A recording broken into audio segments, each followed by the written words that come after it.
My name is Shelby. My late husband Antonio was the best thing that ever happened to me. Long story short, he passed away in a motorcycle accident exactly 8 years ago as I'm writing this, April 29th, 2016. What I'm about to tell you is something I've blocked out of my mind since it happened, but I think I'm finally ready to open up about it. Anyway, Antonio and I both grew up in Italy. English is actually my second language. He always dreamed of traveling to Greece, but we kept postponing the trip. One of my biggest regrets was not taking time off work one summer to go with him. In late spring of 2018, I decided to bite the bullet and take the trip he had always talked about. Being only 36 years old with no children, I didn't too much like the prospect of traveling alone, so I decided to book a cruise, thinking it would be more relaxing. I was actually in luck. Celebrity Cruise Line had a Best of Greece cruise that covered 6 cities: Athens, Santorini, Ephesus, Mykonos, Volos, Thessaloniki, and back to Athens. I tried my best to be excited about the cruise, knowing it was what he would have wanted, but I couldn't help but find the whole thing somewhat melancholy. It just felt wrong to be there without him. Admittedly, I may have gotten a little too wine drunk the first night after leaving Athens, but I felt I was entitled to behave less prudently. After exiting the boat and enjoying the city's offerings, I found myself drinking endless martini after martini at some nameless bar. That's when I noticed him across the bar. There was some 40-year-old looking man with long, straight brown hair and an unkempt beard. He wasn't bad looking actually, but his stare was unsettling. At first, I brushed it off as the wandering gaze of some lonely guy. Maybe he found me attractive. I wasn't going to get offended if he wanted to look at me. After catching his eye a few more times though, I started feeling unease begin to set in. The way he was glaring at me was just so perturbing. It wasn't seductive or charming, like he was trying to flirt or anything like that. It was literally as if he were trying to sear a hole in my face with his eyes. I finished what must have been my 8th drink, paid my tab, and quickly made my way back to the dock. By that night, my memory of that man had completely dissipated. The next city on the docket was Ephesus. My time there was essentially spent the same way, consuming far more alcohol than was acceptable for a woman my age. Other than some fleeting guilt, everything went well in Ephesus. Mykonos was next. I'm sure it won't come as a surprise to any of you at this point. Near the end of the day, I unavoidably found myself sitting alone at an outdoor bar, and that's when I noticed him. There was a man standing against a light fixture with his arms crossed. I strained my eyes, thinking my mind must have been playing a trick on me. It was unmistakable, though. It was the guy from Santorini. He was too far away for me to tell whether he was looking at me, but his head was tilted in my direction. Oddly, he was wearing the same exact outfit he had worn in Santorini. A wave of discomfort washed over me. Was I being stalked? My palms began feeling clammy, so I nervously rubbed them on my dress as I lowered my head, trying to avoid looking in his direction. I could feel his aura radiating, though, even from that far away. I couldn't help myself. I glanced back up, but he was gone. You might expect my body to have flushed with relief, but I was actually even more anxious. I frantically began looking around, trying to see if he had gotten closer. I didn't feel comfortable walking back to the boat alone, so I ran into a couple that was leaving and made some small talk, then walked back with them. That night, instead of retiring to my stateroom, I decided to explore the boat in hopes of running into that strange man. After scouring the boat in its entirety, I gave up around midnight. The next morning, I got off the boat in Volos, determined to solve this mystery. Instead of venturing into the city, I opted to wait at the gangway.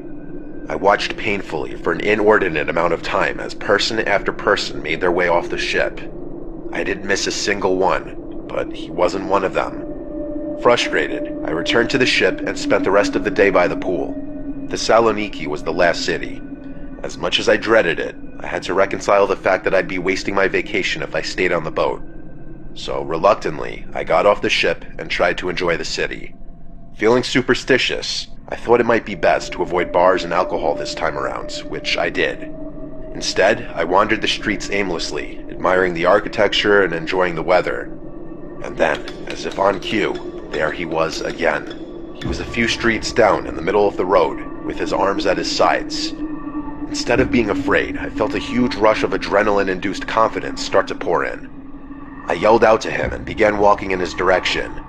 Instead of acknowledging me, he actually turned and ran. It was bizarre. He turned a corner, and I chased after him.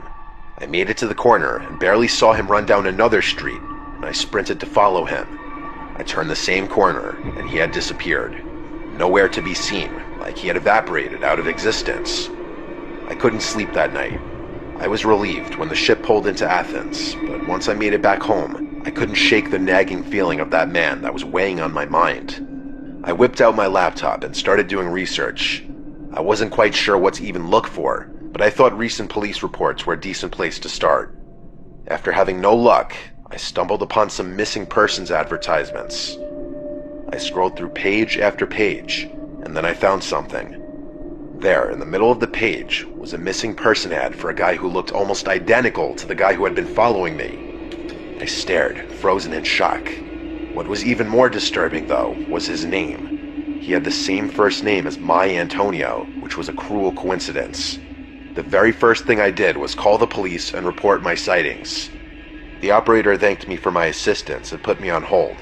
A few minutes later, she asked me if I was 100% confident in what I had seen. I told her yes.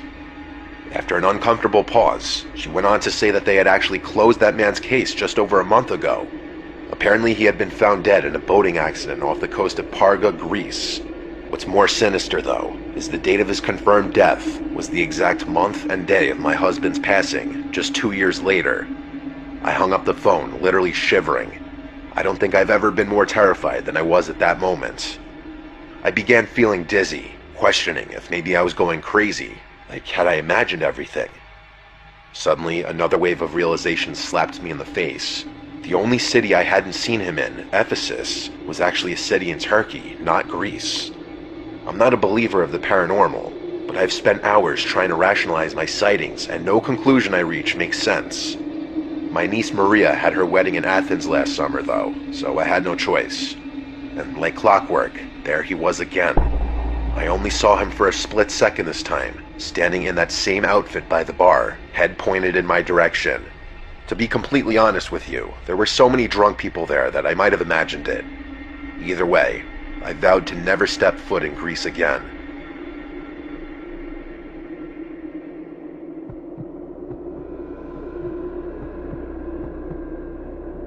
I'm a senior at Rowan University in South Jersey. My friends in the sorority Phi call me Devin. Last summer, I took a Bahamas cruise with some of my girlfriends to let off some steam. We had all just turned 21, so our goals for this vacation were to drink more, and have fun. We all felt like we deserved this vacation after such a grueling semester spent dealing with Greek life drama and schoolwork. Anyway, I'll keep things short. I was with my friends Talo, Messina, and Taylor. Taylor and I didn't always see eye to eye. There was some petty drama between the two of us. I always assumed she was jealous of me because she never spent any time in the gym and spent a lot of time eating. I think you can see what I'm getting at.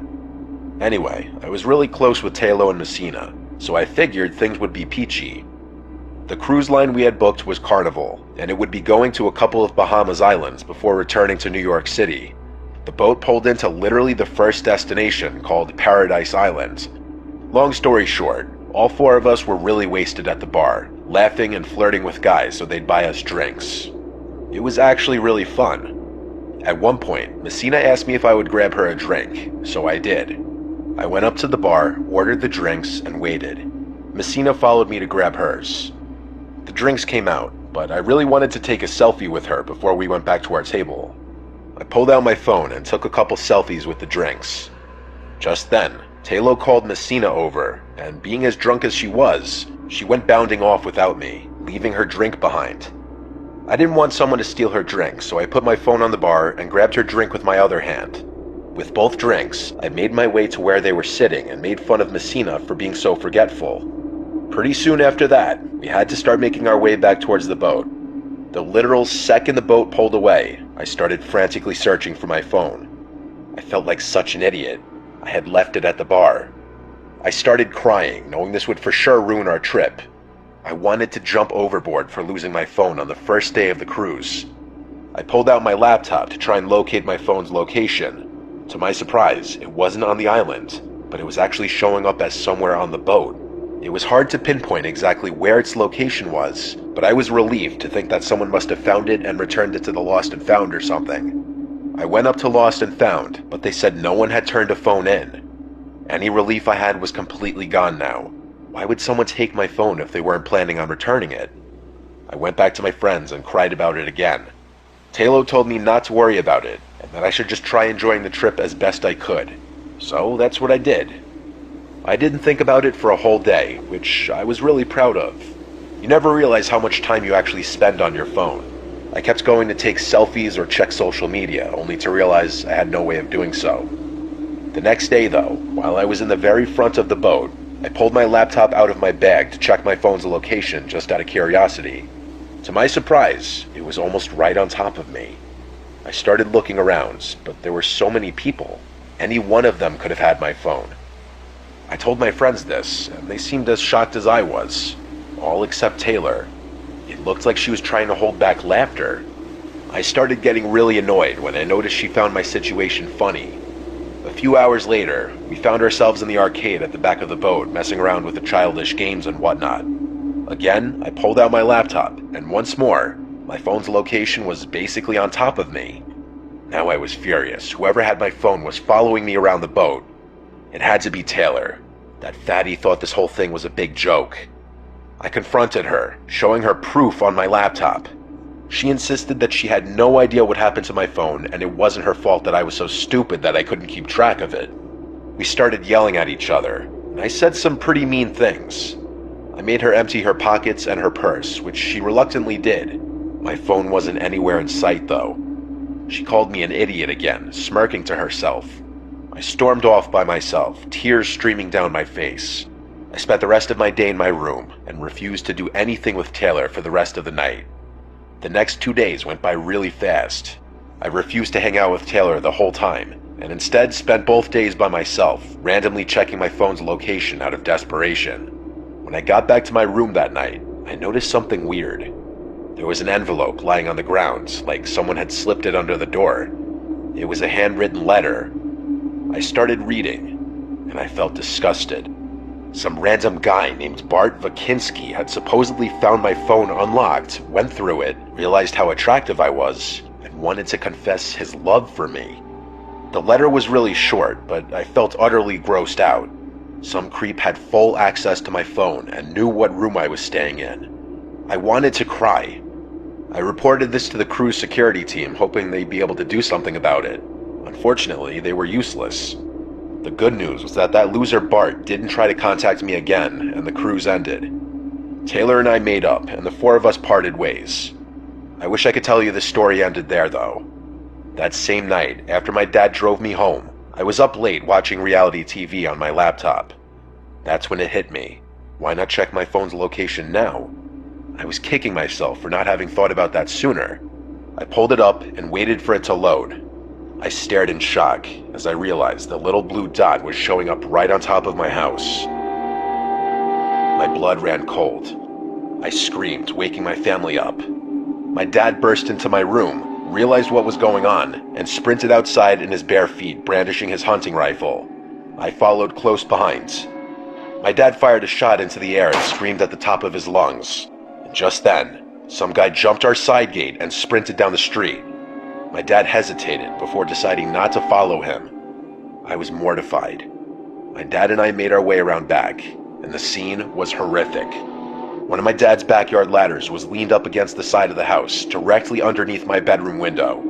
Even more horrifying, though, was that little wooden latch above the window was almost completely cut through. Maybe a few more minutes, and he would have been able to open the window. I might not have been alive telling the story if I had gone to sleep instead of checking my location. We filed a police report, and it's been almost 2 weeks without an incident. I still have trouble sleeping at night, knowing that some creep has access to all of my information. All my pictures, my name, contacts, and address. My phone has been deactivated, but I can only imagine what kind of data he was able to keep. I'll update if something else happens.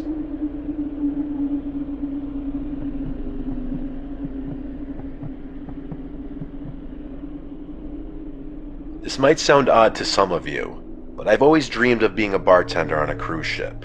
I don't know why, but life at sea just sounds so peaceful to me.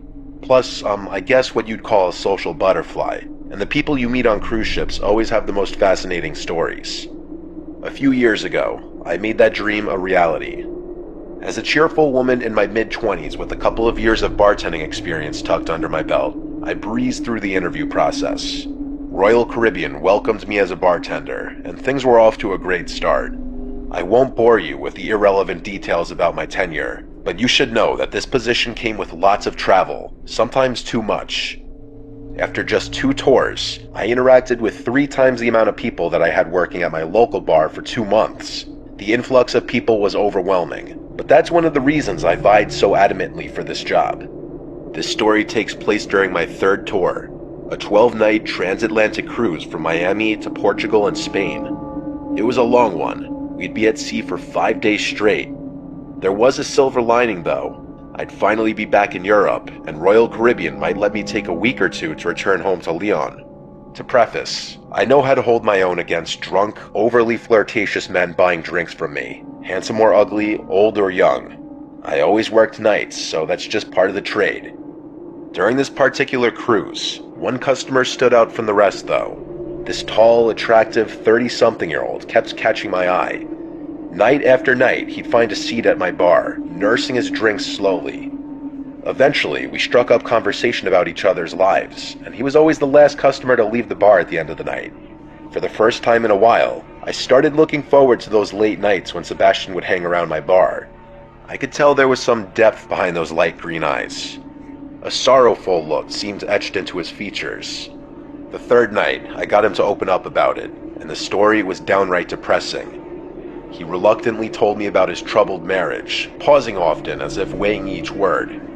His wife Sasha had been having an affair with his best friend from college, Charles. I won't get into the specifics, but it sounded brutal, and there were a lot of specifics.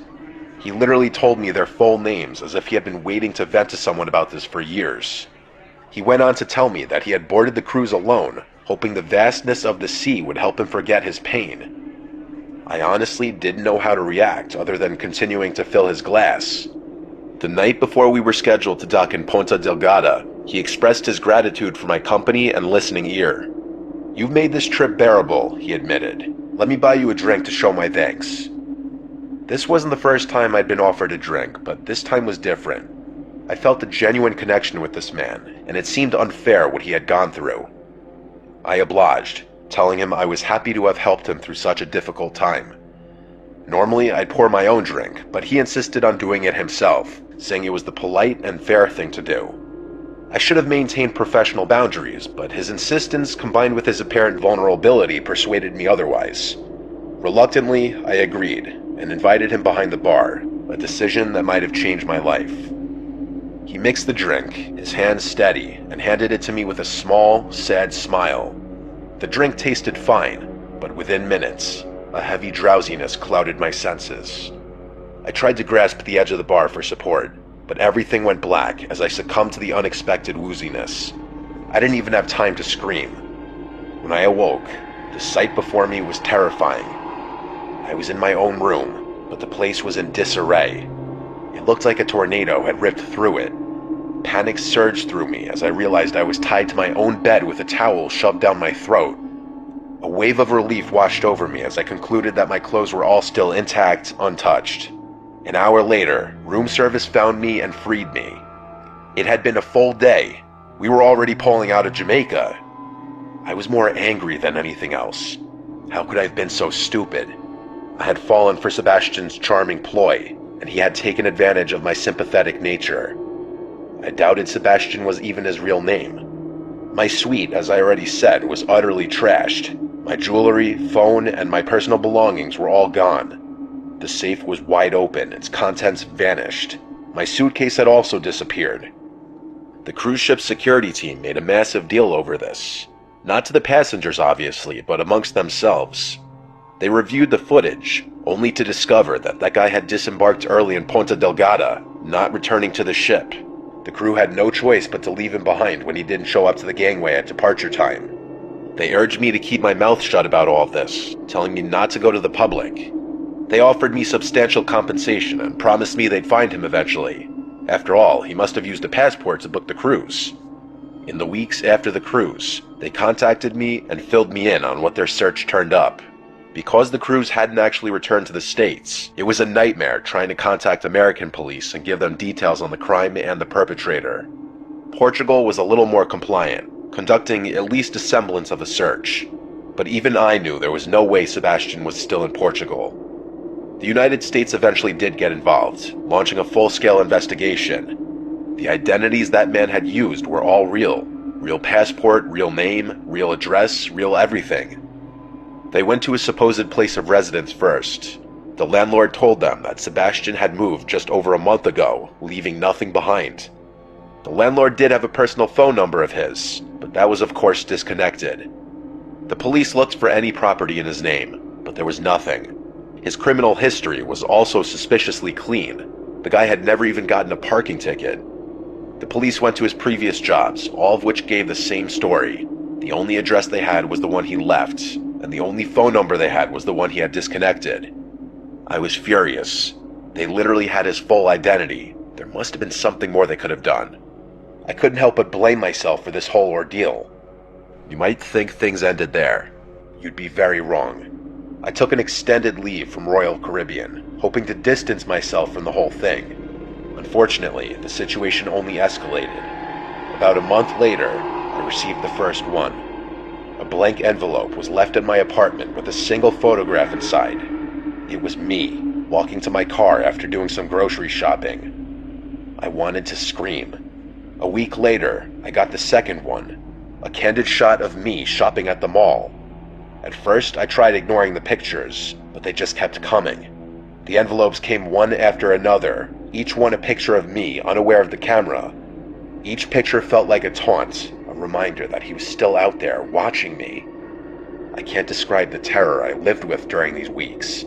I was afraid to leave my house. I couldn't go to work, hang out with friends, or shop without constantly looking over my shoulder. After the sixth envelope, I went to the police. I know you're probably wondering why I didn't go after the first envelope. Honestly, I can't even answer that question. The police were not very helpful. I don't think they even knew what to do. But I wanted them to have a record of my case in the event that something more serious came of it. And that's exactly what happened. One night, knocks echoed against my bedroom window. I knew it was him. The police investigated, found nothing, and left me more scared than I had been before they arrived. I had had enough. I moved apartments immediately after that, leaving no forwarding address, changing all my contact details, and increasing my security measures as best I could. Thankfully, I never heard from that man again. It's only been about 3 months though, so hopefully I don't jinx myself by putting this into words. My best guess is that he was able to unlock my phone while I was passed out, and that's how he was able to steal all my information.